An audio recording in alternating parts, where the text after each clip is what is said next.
When this Lakers season started, I had high expectations. You want to know how high my expectations were? Let me just show you a couple of my purchases last summer when the trade, or after the trade was announced, that Russell Westbrook was bringing his talents back to his hometown of Los Angeles, California. Let's take a trip down memory lane. Now, this is hilarious, right? Can't beat LA. Apparently, everybody could beat the LA Lakers. By the way, I love this brand. Can't beat LA. They're a great Lakers store. But man, in hindsight, looking back at it, not this best purchase that I could have made. I mean, it sounded and it looked cool to me when I got it, because at the time I was excited. But now, all these months later, I just don't see myself ever wearing this again. And it was so perfect because it said Hollywood on it. Let's go to the second one, shall we? In the spirit of Halloween, purchased this bad boy. Looked cool to me. The skull, the skeleton designs, Carmelo, who I was excited to be a Laker. You got Russ back on there. And once again, I don't know if I'll ever wear this. I just don't see myself wearing this again. And I'll tell you why. We'll get to it. And here comes the worst one. The one that pains me the most. The one that just is such a striking blow to your boy's heart and chest. Because this one was a birthday gift. A birthday gift from my beautiful wife, who, wanted to spoil me for my birthday last summer. And she hooked me up with the Sunday White, which is my favorite Laker jersey. A Sunday White Russell Westbrook Laker jersey. Now, I looked into doing that whole jersey exchange thing that you could do on NBA.com. Apparently, you only have 3 months and they would have to be traded or cut. And we all know Russ was not traded nor cut, even though it probably should have been. And now I look at this, and another thing I just don't see when I would possibly wear this again. Because this will go down in history now as the worst Lakers team of all time. See, when we were tanking, we knew the vision. We had to suck to get a good draft pick. That had to happen to get young players. But when you have this amount of collection of talent, Westbrook, Carmelo, you brought back Dwight, you bring in Wayne Ellington, who we hardly ever used. Get that out of here. I can go down a list of the guys we signed for vet minimum deals. Malik Monk at 24 years old, getting the vet minimum. What a steal that was, or how that looked like when we got him in the summer. And now you fast forward to today, April 2022, and the Lakers aren't even going to be in the play-in. So what the fuck happened? How did we get to this point? How did they go from being legitimately title contenders, the 2020 NBA champions, to once again missing the playoffs? And the next few months, the next few weeks, the next few days even, it already started like yesterday, or actually the night when they were officially eliminated from the play-in tournament, or being in the play-in tournament. All these people are going to be pointing fingers. They're going to point fingers at Pelinka. Pelinka's going to point fingers at Clutch. Clutch is going to point the finger back. People are going to blame the Rambuses, which I'm going to get into, and trust me, you're not going to want to miss that. And everybody's just going to sit there and blame each other. Nobody's actually going to sit down and just say that everybody involved with the LA Lakers this season is at fault. The injuries, yeah, they sucked. But this was a systematic failure that has never been seen, probably in NBA history. You can make the case that this is legitimately the most disappointing team in NBA history. Because it's not like LeBron James looked washed. He probably had one of his best seasons ever. He's probably going to finish second in the league in scoring. At his age, he was still being one of the best players in this league.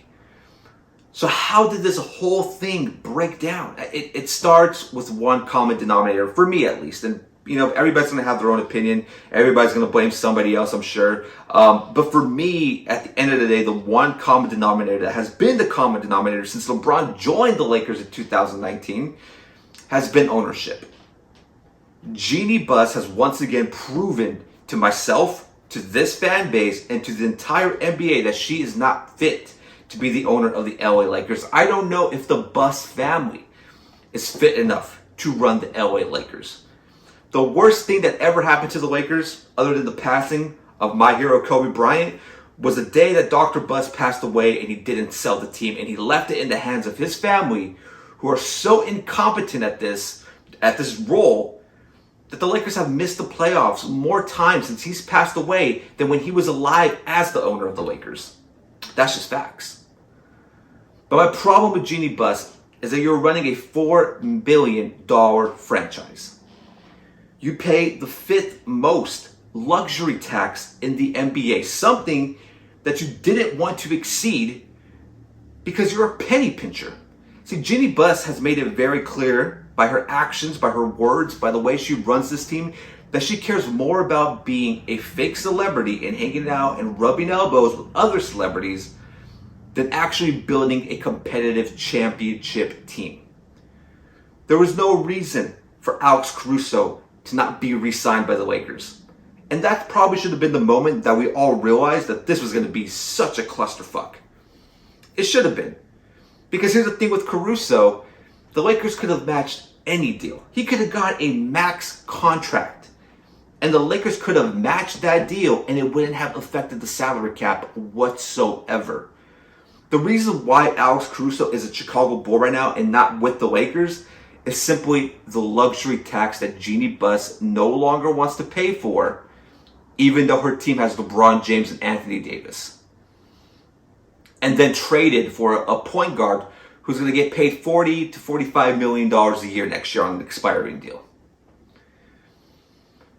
It is unbelievable, this luxury tax thing that she just refuses to play, while other teams like the Warriors, the Milwaukee Bucks, the Brooklyn Nets, even though I know Brooklyn has been going through their own struggles and that's a different story for a different day, but all these teams that are competing for championships pay insane amount of luxury tax. The LA Clippers, have a higher luxury tax than the LA Lakers, and they handsomely paid it without an issue, without an argument, without a hissy fit. They were already paying a more luxury tax than the Lakers before they traded for Norman Powell. So next year when the Clippers are killing it, once Kawhi Leonard's healthy and they have Paul George and they have another 20-point scorer with Norman Powell, and Steve Ballmer doesn't complain once about the luxury tax, remember that. Because the Lakers will still be complaining about it because Jeanie Buss is, or Buss, you can call her that, is a penny pinching owner. I found out something very interesting about the Lakers, and this is something that pisses me off about this front office and the way it's completely built in totality. Jeanie Buss only hires her friends to run the Lakers or ex-Lakers. Jeanie Buss still goes to Magic Johnson for advice. Magic Johnson, who 3 years ago was the president of basketball operations and quit the last game of the season. She still goes to Phil Jackson, who's probably higher than a kite in Montana, and asks him for basketball advice.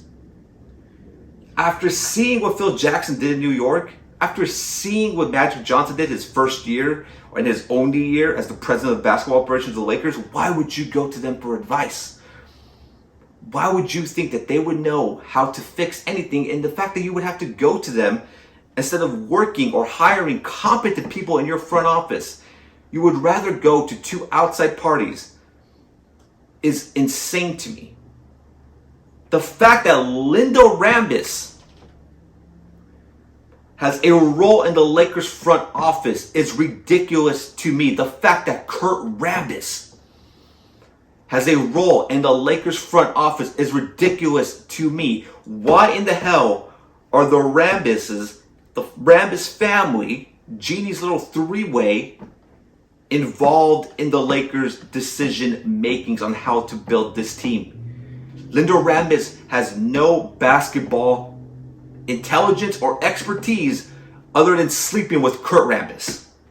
So why in the hell are these two people in the Lakers front office to begin with, but why in the hell do they even have a say over this organization? Rob Pelinka has failed at his job. He has been terrible at asset management. Trading a first-round pick with Danny Gifford for Dennis Schroeder and then letting Schroeder walk for nothing without trading him at the deadline when you knew you weren't going to be able to re-sign him because you knew he was having a ridiculous price tag extension. That's a failure. Trading a first-round pick to acquire Russell Westbrook is a failure. Letting Alex Caruso go when you could have just signed him to a big deal now, and if you didn't want to pay the luxury tax a year from now or 2 years from now, you could have traded him for something and not just let him walk for nothing. Mind you, this is the same team that last year in March had a trade on the table to send Taylor Horton-Tucker, who has been a complete bust this year. The only thing that kid has and the potential he has is his youth. It's because he's 21 years old, but he can't shoot, he can't defend, he can't pass, he can't rebound. There are so many holes in his game, and now he's getting paid an enormous amount of money. And now, if you were going to trade him at this point, why would a team sign up to wanting to trade for him and having to pay for him if he isn't actually going to get better? He averaged 9 points per game this year, and they chose him over Caruso when they could have had both. This is the things that anger me, bringing me back to what I was going to say previously. In March of last year, they had a trade on the table. Kyle Lowry was going to be an LA Laker. All the Lakers had to send back to Toronto, that Toronto was completely fine with and greenlit, was Dennis Schroeder, Taylor Horton-Tucker, KCP. And the Lakers refused because they didn't want to give up Taylor Horton-Tucker. And now his market has completely diminished. Because believe me, the Lakers tried to trade him at this last trade deadline. There was just nothing there. The closest they came was with that Toronto Knicks three-way deal where I think Alex Burks and Cam Reddish would have returned to the Lakers, would have came to the Lakers in the trade. Taylor would have went to Toronto. That trade fell apart because of like draft picks and all that stuff that ended up happening. I think the Knicks were the ones that bailed from that trade, and which was stupid for them as well. But they should have doubled down the youth moment. That way too many vets on that team, and for the Knicks to fail, that's another story. We're sticking with the Lakers. This is the worst Laker team of all time. This is the biggest joke of a team of all time. Nothing comes close. You could bring up the year that Dwight Howard and Steve Nash came to LA. They made the playoffs. I saw Malika Andrews on NBA The Jump being like, yeah, but they didn't win the playoff game. Well, no shit. Kobe didn't play in any of those playoff games because he carried that team to the playoffs to the point where his Achilles exploded. I remember that season fondly. The only difference then, and I respect that team a little bit more, is that they actually tried. There was not one moment in this season where you could tell me that this current Laker team ever cared about winning games. You can't tell me one singular moment. Maybe the one win against the Boston Celtics in LA months ago. That was probably it. But since then, they haven't cared. And sure, you can use the injuries as an excuse. But you got to just be resourceful. Every team has dealt with injuries. And yet they're still competing every other night to try to at least get into the play-in game. Lakers didn't just miss the playoffs. They missed the play-in game. And it all goes back to Jeannie Buss. She has been an incompetent owner from the get-go. Her first year in charge, when LeBron James graced us with his presence and came to LA. By December of that season, that 18-19 season, we all knew Luke Walton needed to go. He hadn't made any of the young players better. His scheming sucked. His offense sucked. And all that guy did was only hire his friends for the coaching staff. And instead of firing him, they let him coach throughout the season. And the Lakers missed the playoffs. Why did they not fire Luke Walton? They didn't want to have to pay him to stay home. They'd rather wait till the season ended to pretty much fire him. Fast forward to now, 2022. Frank Vogel, we've known since December of last year that Frank Vogel had lost his team. His offensive philosophy had not improved. His defense was awful because he didn't have the players he wanted. He started DeAndre Jordan for 19 games. For 19 games. I had to watch DeAndre Jordan start at center. I had to watch Avery Bradley start for maybe 30-something games. I don't know the official number, but it was probably doubled of DeAndre Jordan. Avery Bradley. Because they fit the Frank Vogel mold. Good coaches, ladies and gentlemen, adapt with their new rosters. It doesn't matter. Look, I keep seeing that defense for Vogel. Oh man, well he needed players that fit his system. No. Then you're not a good coach, because good coaches like the Eric Spoelstras of the world, the Monty Williams, the Nick Nurses, who have like a different roster almost every season, yet the Toronto Raptors are always in the playoffs. They lost Kawhi Leonard, went to the playoffs. Tanked 1 year, got a rookie, they lost Kyle Lowry, they're back in the playoffs. Good coaches adjust to the roster that they are given. You don't build around the coach's needs unless you're a team with youth. When you have LeBron James and Anthony Davis, you get the players you can get. And then you hope everything kind of just works out. That's how it usually goes. But yet that's not what happened here. So since December, we knew this guy was a bozo and the scumbag, and that he needed to go. And yet Genie did not want to make the move. Why? Back to this. That $4 billion franchise that has all the revenue in the world, sells the most merchandise, the most tickets, etc., has an owner who is more concerned about making the comedy sitcoms about the Lakers than she is about winning basketball games. This is the first time in 15 years, in a 4-year span, that LeBron James will miss the playoffs twice.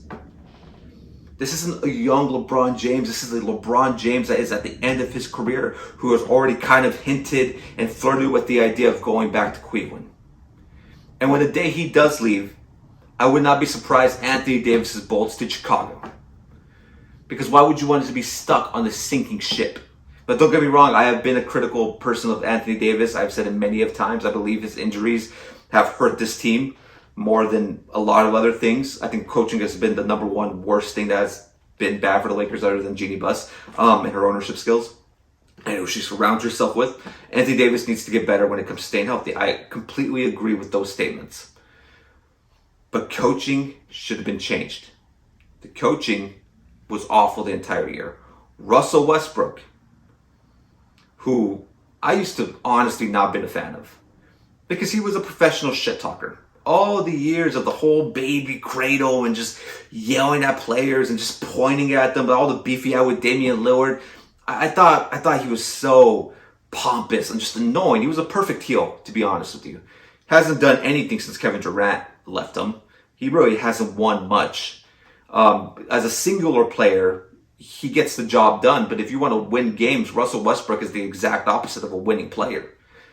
You know, yeah, he's broken records, but the records that he breaks are singular solo records. I don't think I've known another player that is semi in their prime, almost towards the end, that has played with more talent than Russell Westbrook. Kevin Durant, James Harden, Paul George, Bradley Beal, LeBron James, and Anthony Davis, and you couldn't win with any of them? I might be wrong about this. I don't think Russell Westbrook, and somebody could fact check me in the comments, I don't think Russell Westbrook has made it out of the first round since Kevin Durant left up for Steph Curry. And if I'm wrong about that, you could flame me, but I'm pretty sure that's fact. So it was funny to me that Russ was so upset about the Westbrook comments. When, dude, you have been talking shit to every player in this league since the moment you entered this NBA as your rookie year from UCLA. That's who you are. You've been that way your whole year. So this year, him trying to be humble and being angry at the Westbrook comments, I mean, dude, they're going to call you out for what it is. And also the same media that you're angry at, you mean the same media that voted you for MVP? Like, no shit, Russ. Things are going to be amazing, and nobody's going to say a word when you're killing them and winning games. But when you're playing like dog shit, which you did the entire year, of course, they're going to call you out for it. You're too emotional. You take this thing way too personal. You can't try to flex on people when you're at the top. And then once you have one of the biggest career failures of all time, whimper, because now everybody is piling on you. There's a lot of people in this league that have been waiting for this Russell Westbrook free-for-all. And it finally happened, and now they're just jumping on. This was a complete, utter mistake. And I'm pretty sure a lot of people in the Lakers organizations regret it. I don't agree with the whole thing of just blaming one particular person in this instance. I think they thought they had something here. I don't believe in the DeRozan stuff. I think Magic Johnson's full of shit. I think his statements on DeRozan was wrong because I don't believe the Spurs and Popovich would have traded DeRozan to a Western Conference powerhouse, especially the Lakers. Why would he want to make the Lakers better? Why would he want to ever do that? He picked a kind of half-assed offer from the Toronto Raptors to trade Kawhi there instead of acquiring guys like Brandon Ingram and et cetera, from the Lakers because he didn't want Kawhi in LA. Even though Kawhi got his way, but at least it wasn't the Lakers. Like, Popovich has a legitimate hatred for LA. So that whole DeRozan thing where like DeRozan wanted to come here, I don't think that was ever going to happen. I think they thought about it. I think it was on the paper. I just don't see a way where DeRozan was going to take a pay cut that was also going to work out in the Lakers' favor, especially because everybody was like, oh, he was going to come here. If they would have just like stuck with that, Jeannie's not going to pay more than she wanted to pay. This girl is cheap. She's a cheapo. That's what she does. That's what she is. She cares more about being a celebrity at the end of the day. And you can't win games with an owner that's that incompetent. You can't win games when she's surrounding herself with the Rambis family and having one of the smallest front offices. And this is fact. The Lakers have one of the smallest front offices in the NBA because Jeannie will not allow for anybody else to try to get into the Lakers organization with a difference of an opinion because she'd rather stick with people she trusts or whatever the case may be. But you cannot tell me that the Lakers are in good hands when Linda Rambis and Kurt Rambis are running the show behind the scenes. Tyronn Lue should have been the head coach of the LA Lakers. Do you want to know why he wasn't the head coach of the LA Lakers? Number one, because Jeannie lowballed him because she didn't want to give him 4 years. And number two, because the Rambises told Jeannie that he wasn't the guy for the job. So who will be the next coach of the Lakers? What's next? How do we fix this whole thing? I honestly don't know. You want my honest opinion right now at this current model? I don't think the Lakers are going to be serious anytime soon. So really, if you lived through the 2020 title, if you watched that entire bubble run, cherish it, man, because it's going to be a long time till this team competes if Jeannie Buss stays on as the owner and her little clique friends stay on as well. I haven't even mentioned the fact that she hired, and this is fact, she hired a 20-something-year-old who's related to the lead singer of Maroon 5. And now that kid, who has zero experience in the NBA, zero experience in the NBA front office, she hired this kid. And yeah, he's working for the Lakers front office. Why is the lead singer of Maroon 5's nephew working in the Lakers front office? Why? It makes no sense, but it goes back to she wants her whole freaking Baywatch, Malibu, celebrityism in the Lakers front office. That you're not going to win with somebody that incompetent. You're not going to win that way. Everybody's to blame. I'm not saying one person deserves all the blame, but one person deserves to be put out as one of the biggest reasons. Jeannie Buss is the biggest reason. She has done the most damage to this organization. Again, everybody's at fault. LeBron's at fault for having those dinners with Westbrook, for recruiting Westbrook here. When the Lakers were going to trade Kuzma and Montrezl to Sacramento for Buddy Hield, who's been killing it in Indiana, because he finally got out of Sacramento and has a new change of scenery. Now he's back to being like a 20 points per game, pretty decent shooter in Indiana. And when Pelinka had that on the table, who was it that went to Rob and told him, hey, no, let's not do this. Russ wants to come here. And then because the Lakers always listen to their stars, they switch sides. And now, obviously, Clutch has their own agenda, and now they're trying to say that wasn't the case. But whatever the case may be, how do you fix the Lakers? Vogel's going to be fired this weekend, hands down. After the season ends, I believe on Friday, or whenever the case may be, Vogel's getting fired. That's for sure. I have confirmed that. I know that's for fact. They're going to part ways. I'm not going to say they just straight up fired him. They're going to do the thing they did with Luke Walton and said that, we decided to part ways and go in different directions. But they're going to fire him. They're firing him this weekend. And I would love to be hyped about that. I really would. I would love to be absolutely in love with that decision. But I can't be. Well, why can't I?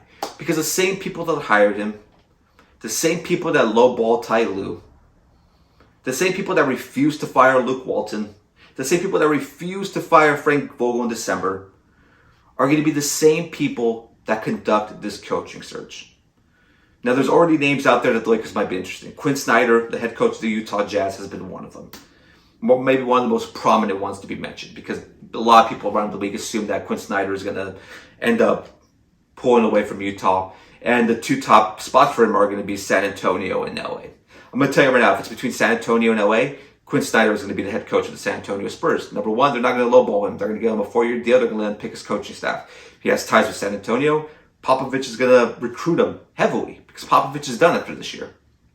And Jeannie's going to do her same 2-year deal, but we pick your coaching staff. And oh, by the way, Kurt Rambis is going to be hovering over you because Kurt Rambis has some great coaching experiences. Even though he failed in Minnesota, he was a scumbag in New York. The dude's never been a good head coach. He was a decent player in the 80s. And now a role player from the 80s who's best known for getting his head clotheslined by Kevin McHale is now running the Lakers coaching search. Get the F out of here, man. That's bullshit. And everybody knows that. Brings it back to the next one. Doc Rivers is the name that's been mentioned. I will never support this team ever again if Doc Rivers is the next head coach of the LA Lakers. I will disown. And trust me, I have a lot of Lakers stuff. I will burn it to the ground. If Doc Rivers ends up the head coach of the LA Lakers, my mind will explode. I will literally cry in anger because I have spent since 2008, a long time, since 2008, I've spent all this time telling everybody how overrated Doc Rivers has always been. How he has been living off of one championship from 2008. Look at the amount of talent this man has coached and has failed with. Look how bad the Sixers are looking right now with James Harden and possibly the MVP Joel Embiid, and that's the guy you're considering? That's not all. There's the topper. The other consideration, Kurt Rambis. If Kurt Rambis ends up being the head coach of the Lakers, I will rage. I honestly will. It's the same thing with Doc. It's just incompetence. And I can't keep saying that enough. But that's what the Lakers are. The incompetence has been shown. They are a foolish loser front office. Now, if you're asking me, Hollywood, what would be your selection as the head coach of the LA Lakers? Well, I mean, man, Nick Nurse. Nick Nurse would be a phenomenal hire. He has ties with Clutch. He works for Clutch. His agent is in that same realm. He is from California. My only issue with Nick Nurse is the fact that he doesn't have Laker ties, because apparently the only way to be hired by the Lakers is to have former Laker or worked for the Lakers organization for the past on your resume, and that's the only way they will consider you. Quinn Snyder, as people forget, was one of the head coaches, assistant coaches for the Lakers back in the 12-13 season when Kobe, Dwight, and Nash. That's why there's a tie there. I would go outside the box, even though they wouldn't. I would love to take Juwan Howard from Michigan. I think Juwan Howard's a great coach. I think he gets the respect of the players. LeBron clearly respects him from their time in Miami. Juwan Howard would be a beautiful hire. But then again, because he has zero NBA experience, and for whatever reason, that's a big thing on Jeannie's list of future next coaches, he won't even get considered for the job. So best case scenario, Quinn Snyder. The pipe dream, Nick Nurse. Worst case, Doc Rambis. But again, I have 0.0 faith that the Lakers front office fixes any of this. I just don't trust them. I think it's time for the Buss family to sell the Lakers organization. I think they have ran their course. I think Jim was an incompetent mess. I think Jim was a terrible experience, and we all saw that, the Mozgov and Luol Deng deals. And then Jeannie comes in here, and it hasn't been any better. You know, the 2020 title, yeah, it was a beautiful thing, and we should cherish that moment this whole time. But, you know, that team worked out so well. And I think it was basically because LeBron was playing point guard. I have not understand that shift in time. I know he's getting older, but if you're going to play the same way, LeBron, then why do you necessarily need another point guard? Another elite ball handler, as he might say. You don't. So I don't know how to fix the Lakers at this current moment, other than I think Jeannie Buss and the Buss family should sell the LA Lakers. I think they should sell them. I think they should get out of this business. I think their father is rolling in his grave out of just the disrespect of how incompetent his children are. I don't think they have them. By the way, the Lakers are never going to hire me after this podcast. I think they just got to go. I really do. I truly, truly, truly believe that. I do think it's time for the LA Lakers to be sold. Give it to somebody that's competent. Give it to the Dodger owners for all I care. Let them buy the rest of the stake of the Lakers and let them run the team. Because the Dodgers, I know it's a different sport, they know what they're doing, man. Their analytical front office, their GMs, they know what they're doing. Like a lot of these teams do. I never thought I'd see the day that the LA Clippers have a better front office, a better roster, and a better owner than the Lakers. But here we are. As much as I diss the Clippers because it's just funny to do so, I can't deny it. They have been better than the Lakers for a while now. When it comes to regular season games, they're better ran, they're better owned, and they have more money to spend.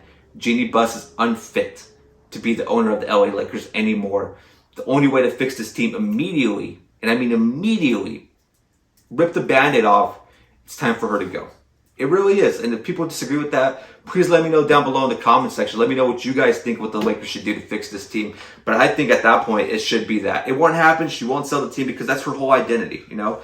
That's how she's a celebrity. That's how she gets things done. I mean, she will never, ever sell a team. But I think she should. I really do. I think her incompetence is way too much for this team to bounce off of. This is going to be a big summer for the Lakers. This is make or break, especially for Pelinka. Because at the end of the day, he's going to be the scapegoat. Jeannie will use him as a scapegoat at the end of the day. This is the summer to make or break. This is probably the last year you're going to have LeBron James. You got to move Westbrook for anything and anything. You got to trade THT.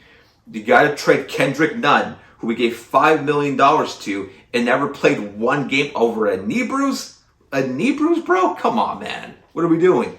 What are we doing? $5 million. I've never believed that Kendrick Nunn. I guarantee you it's going to come out. He has like a torn meniscus or some sort of other massive knee injury, because there's no way a knee bruise takes you out for the entire season, man. There's just no way. I don't believe that. And that's insane to me. You know, like this roster was cursed from the get-go. And we should have seen it, but it is what it is. Talking about the Dodgers, baseball opening day has begun today, unless you're the Yankees or the Dodgers. They don't start their opening day till tomorrow. Yankees game was postponed against the Red Sox because of a thunderstorm. I don't know why the Dodgers aren't playing today. It would kind of make sense to play the Dodgers on the first day, but it is what it is. Baseball is finally back. No one knew we were going to have an MLB season because of the strike. That was a whole big ordeal that was happening. But I just quickly want to talk about baseball and my predictions for this year. Now, I don't expect much from the Yankees. I think they had a decent chance to have a really good offseason with so many big-time free agents, especially since they prioritized shortstop when the offseason started. And then kind of just slowly but surely became another cheap, useless, incompetent organization like many others. They're one of the biggest, marketed, most worthy franchises in all of sports, not just baseball. And when your owner comes out and blames the pandemic as the reason why the Yankees can't spend money, that tells me all I need to know. The first mistake was keeping Brian Cashman. That guy's a bozo, doesn't know what he's doing. His time has come and gone, and he's still there. Second mistake was re-signing Aaron Boone, who has been a massive failure. Aaron Boone is like the Luke Walton of baseball. Aaron Boone has just been so terrible, man, as the manager of the Yankees. And what his award was another 4-year deal. And a lot of people were wondering why. Well, it's pretty simple. Aaron Boone is a front office ass kisser. That's what he does. That's what he's good at. He's really good at kissing ass, and he loves kissing Brian Cashman's ass and the Steinbrenner family, and that's why Aaron Boone is still there. So, like the Yankees in classic Yankee fashion, which is not really classic because back then, the boss would just spend whatever he had to spend and give you the biggest and best team he possibly could. But this team, man, the deals they made when they could have had guys like Correa or a guy like Freddie Freeman, who I can't believe is a Dodger right now, they go and bring back Anthony Rizzo, which I liked, but that just seemed like a complacent move. Then they go get Josh Donaldson, who has legitimate beef with Garrett Cole. And now you're paying this guy $50 million this year and next year to play third base. And then you get your stopgap shortstop because you put all the pressure on that shortstop prospect. I think what's his name? Volpe? I always get his name mixed up, but it's just, this was such an incompetent way of building a roster. Once again, they don't have any pitching. Their pitching staff, outside of Garrett Cole, who is slowly but surely starting to look washed, it's garbage. It's one of the worst in all of baseball.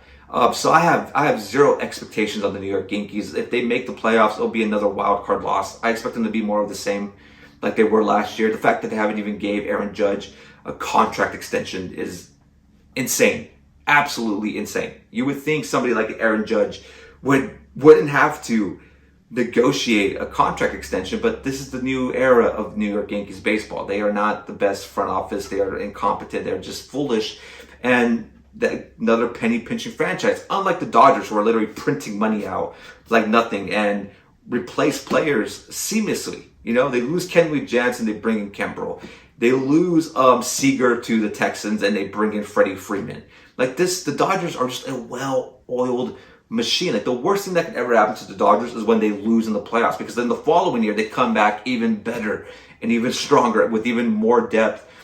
If I had to pick a World Series right now, as constructed, with all the teams, without any major injuries or any other trades going down, as of right now, I think the World Series for 2022 is going to be the LA Dodgers and the Toronto Blue Jays. Look out for the Toronto Blue Jays, man. They are going to be legitimately great. I think they're going to win the AL East. I don't believe in the Red Sox, especially after the Chris Sale injury.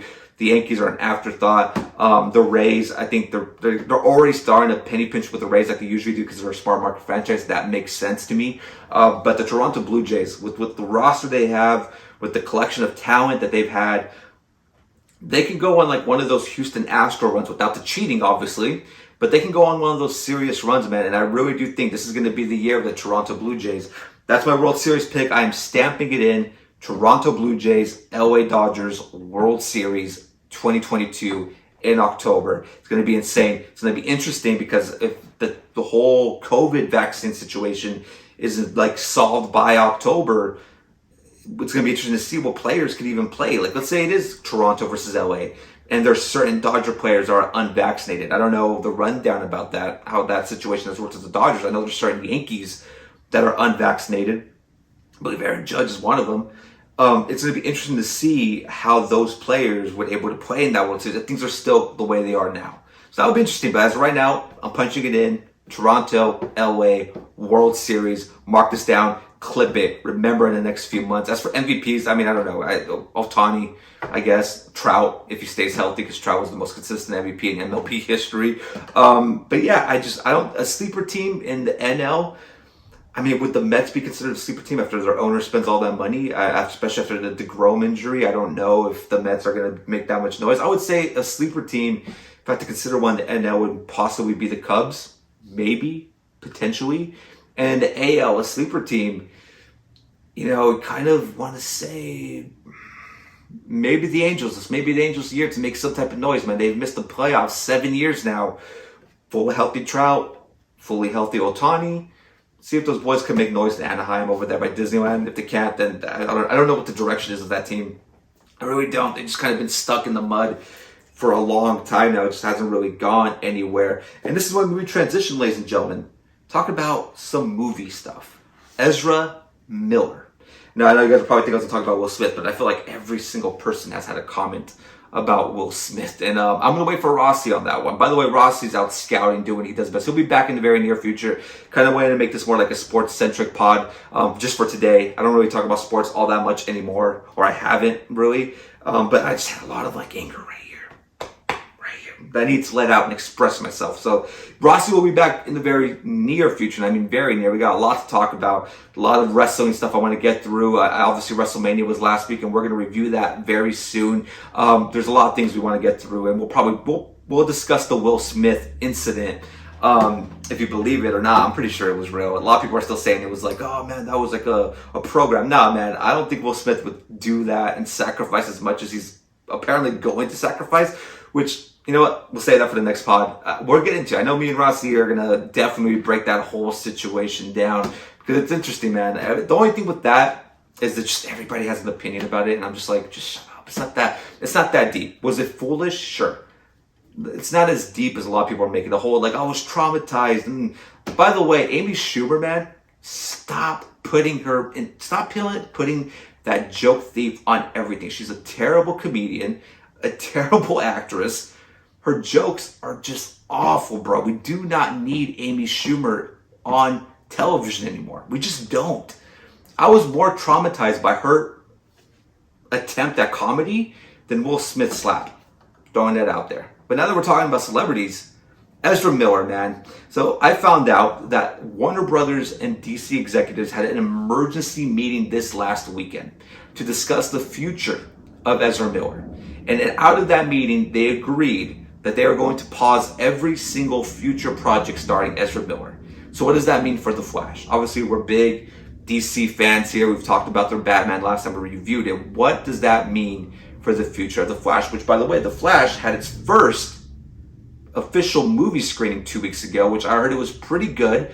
I heard there's a lot of things that happened, though, that some people might get confused or feel like it's a little too much to air in a full movie, and I can kind of understand that. And I'll talk about more of the Flash plot line when Ross is here, because I would love to get his reaction about that.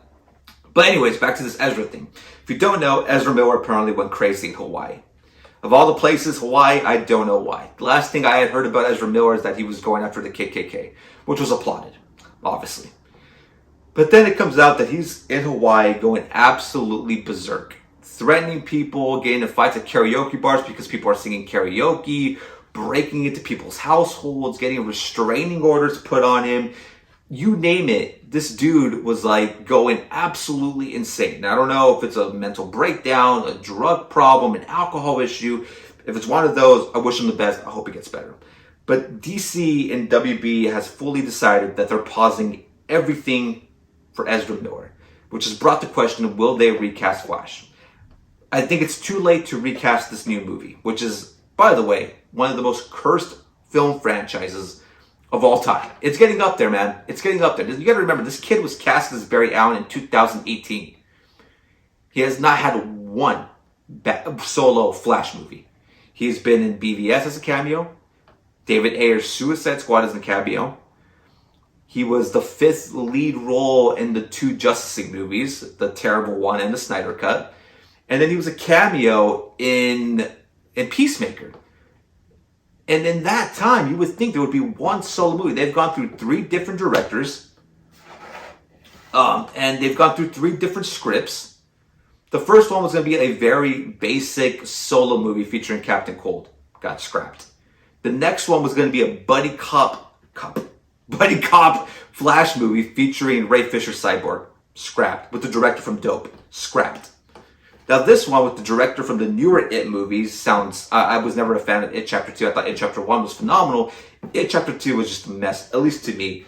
But it was just crazy, man. The fact that this movie has gone through so many directors, so many scripts, so many ideas, and none of them have worked. And then this movie gets finished, that's starring Michael Keaton, that's introducing a whole new Flash universe, and it's postponed for another year, even though it was first to be done filming before Black Adam, Shazam, and Aquaman. Now, I'll bring this up to Rossi when he's here. One of the fun tidbits that I had found out is that Michael Keaton's Batman was going to appear at the end credits of Aquaman's new movie. That has been scrapped. Batgirl now is in limbo because she has to wait for the things to happen in the Flash movie so Keaton could be the Batman in her movie. See, this is where DC and Warner Brothers has once again effed up. They put all their eggs in one basket. And that was the Flash movie for whatever fucking reason. They put all their eggs in there because they know the Flash and the timeline jumps and the Flashpoint and the Speed Force and et cetera, because they're hoping that is what essentially soft reboots their franchise. And I can tell you right now, we're on the road to possibly Crisis on Infinite Earths, ladies and gentlemen. So, yeah, Ezra Miller, I think he will not beat the Flash for much longer. I think he will get his movie, unless that movie gets thunderous reviews and has a massive box office and just kills it. Unless he gets help as well. First and foremost, Ezra Miller definitely needs some type of psychological help to get out of these situations. There's also rumblings that he was a headache on set of The Flash, that he had a lot of breakdowns and stuff like that. Those were unconfirmed, but it just came from like Warner Brothers sources. I first and foremost, I hope he gets the help he needs, but I do think that his career is slowly dwindling down. So it'll be interesting to see what happens next for Ezra Miller. I mean, kid, seek help, bro. You know, you're living a comfy life. You're doing all these movies. You're finally as much as they keep pulling away the finish line of the Flash movie, you're essentially there, and they have to release the movie. I highly doubt they recast them now, because it would just be too much work to go back and replace them with like VFX or CGI. It would just be too insane. That movie is finished, and I think they're just going to release it and hope for the best, and then try to find a way to fix all those things. But if you're looking forward to an Ezra Miller project, which I'm pretty sure that's a scarce amount of people, those plans have been put on hold until this whole thing clears up. And wish them the best, man. I just want to see the Flash. I want to see the Flash movie, not because of the Flash, because of Michael Keaton's Batman. That's all I care about. That's all I'm excited about, and just to see how they make that jumbled mess. But once again, when I do another podcast with Rossi, we will be talking about that plot detail for the Flash, because literally the entire plot of that movie is already out. You can either believe it or not, but we will be talking about the next time Rossi's on here. Let's jump to some wrestling though. We're not going to review WrestleMania. I'm going to wait for my boy Rossi to talk about that, because we did watch WrestleMania Night 1 and Night 2 together, so we will talk about that when Rossi is here. I need to talk about one match. Last night, Wednesday night, AEW Dynamite. I probably witnessed one of the greatest tag team matches of all time. FTR versus the Young Bucks 2 for the ROH and AAA Tag Team Championships. The main event of the night, all the expectations, and holy shit, my boys, did they deliver a classic. You can hate them all you want. You can despise them if you want. But those two are the best tag teams in the world. What FTR did on Friday with the Briscoes and on Wednesday with the Young Bucks is probably two of the best back-to-back tag team matches I've ever witnessed in my life. A big thing for me, I never expected FTR, man, to be this over at babyface. It just works so well as them as the babyface. It's unbelievable to me how well they work as babyfaces. Like, the crowd genuinely is invested in them as no longer being the heels, because as heels, I thought they were perfect. They were the Arn Anderson, Tully Blanchard of the tag team division. No matter where they were at, they were great heels. Them transitioning into like these Bret Hart stands, which I don't blame them, these Bret Hart babyface, has just been wonderful. Dax Harwood, man, has to be considered one of the best wrestlers in the world right now. Dax Harwood, and I love Cash Wheeler too, but Dax has just been absolutely insane. Go watch his last 3 matches if you haven't. The match with Punk, the Briscoes match, the Young Bucks match. This guy is on an insane roll.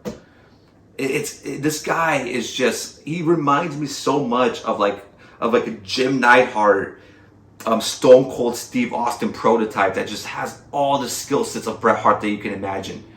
That dude is just so insanely good, man. And this tag match, they delivered everything. It wasn't a spot fest. They told the story. You could feel the rivalry. You could feel the animosity between the two of them. Them telling that story has just been wonderful. It was a great match. The finish to it was fantastic. The referee work was fantastic. They did everything you can expect from a tag team match. These two are the best tag teams in the world. The Young Bucks, you know, man, for all the hate they get, and they get a shit ton of hate, they deliver every single time. In the last 10 years, the matches that stand out to me the most, and I'm a tag team wrestling fanatic, the tag matches stand out to me the most: Golden Lovers versus the Young Bucks versus Hangman and Kenny, the Young Bucks versus the Lucha Brothers in that steel cage match, which I will sit here and tell you is the greatest tag team steel cage match of all time, and now the Young Bucks versus FTR 2. On a Wednesday Night Dynamite, on a weekly professional wrestling TV show. By far, one of the best I have ever seen. I was amazed watching it last night. I thought it was an absolute classic. I thought it was a wrestling tag team clinic. And I thought the finish was so perfectly done, man. I couldn't believe how well that ending, that finish, just everything they completed in that match was just everything I wanted and more. They more than delivered. That was a 5-star match to me, 6-star match. I'll throw it out there. That was the 6-star tag team match. FTR, the Young Bucks. If you have not watched it, I advise you go check it out. It is worth the hype. The interactions between Nick Jackson, Matt Jackson, Cash Wheeler, Dax Harwood, those 4, man, just banger after banger after banger. Unbelievable tag match. Go check it out. Ladies and gentlemen, I'm going to end this episode abruptly. You guys enjoy the rest of your night. Let me know down in the comment section all the things you thought about this episode. Let me know what you think, how the Lakers could be fixed, the tag match, all the things above. I will see you guys later on, back with Rossi very soon. You guys enjoy the rest of your day or night, wherever you're watching it, wherever you're listening to us. This has been the Hollywood Uncensored Podcast. Too sweet.